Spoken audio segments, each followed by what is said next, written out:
আমি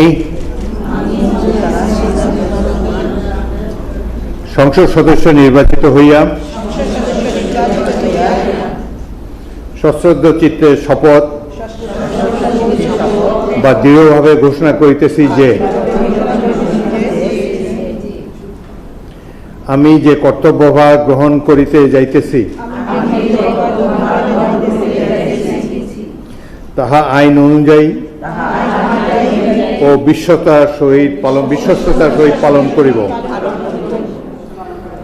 আমি বাংলাদেশের প্রতি অকৃত্রিম বিশ্বাস ও আনুগত্য পোষণ করিব